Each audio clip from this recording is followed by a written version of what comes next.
Good morning. Welcome to the 2019 Dismiss House Forgiveness Luncheon.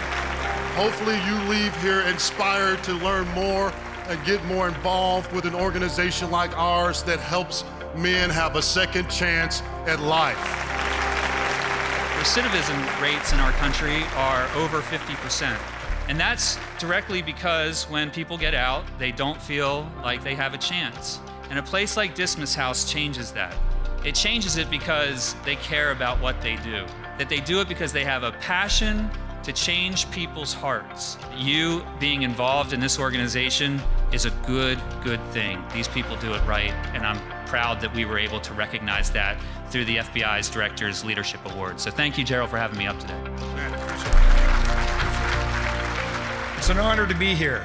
And so a few years ago, I came to one of these forgiveness luncheons, and I was impressed with the power and the grace of people like Gerald Brown, people like his staff, or those that participate, and the power and grace of the people that come to luncheons like this and through volunteer service or other means support entities like the Dismiss House. They stand with those to give them voice and to make them visible so they're no longer outside the margins. Thank you. This past year was extremely special. It was special because we're in the midst of an expansion. Part of that expansion is for us to build a brand new 72-bed campus that will serve up to 200 men a year. But if it wasn't for First Tennessee Bank, we wouldn't have been able to start construction this past year, and hopefully over the next 12 months, we'll have a brand new campus on 2424 Charlotte Avenue. It is quite an honor to receive this award. The work Dismiss House is doing in our community cannot be understated. The dedicated professionals, many of whom are in this room today, are giving people a second chance at life. We are proud to support the mission of Dismiss House, and on behalf of everyone at First Tennessee, we thank you for this award.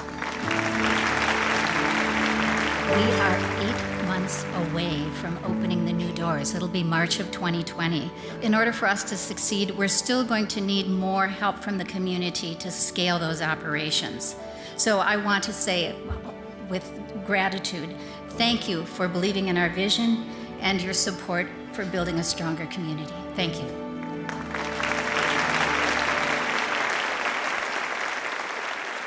My name is Brandon Harper. I'm a current resident at the Dismiss House over on 16th Avenue. I've been at Dismiss for just a little over 2 months now, and prior to that, I served 6 years in the Tennessee Department of Correction. I applied to about 24 halfway houses within the state, and none of them would accept me. Because of my charge, because of my institutional record, they didn't care who I was today. All they cared about who I was in the past, except for one, and that was Dismiss. I had 2 phone interviews with Dismiss, and they actually cared about who I was, and they were willing to bring me in and treat me just like family. The staff and the volunteers at Dismiss have absolutely been wonderful and keep me encouraged and keep me on the right path. And I'm proud to say today that I'm employed. Like I said, I'm only 2 months into this journey, but I'm truly glad that Dismiss and the people who support Dismiss are walking beside me all the way. Thank you. The common thread we hear when our residents tell us their stories of transitioning from prison to Dismiss is that they are afraid.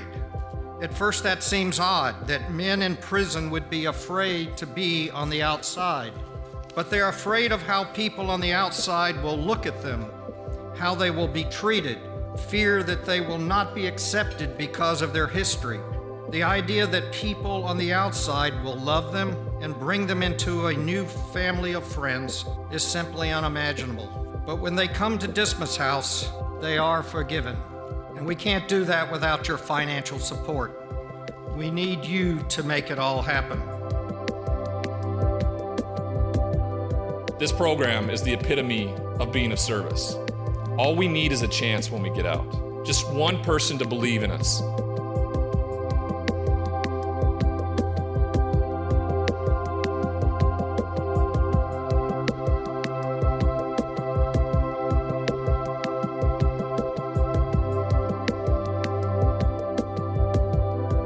$0 to my name. I had a credit score of 500. I had no job opportunities. There weren't girls lined up around the corner to date me. That's what we find when we walk out of those prison cells, regardless of whether you were a starting NFL quarterback or not. I am a convicted felon. And when you fill out a resume for a job and have to check that little box, it's a shameful feeling.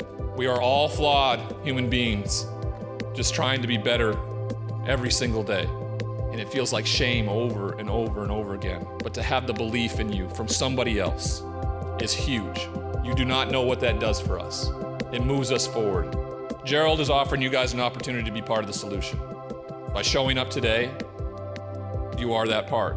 Thank you very much.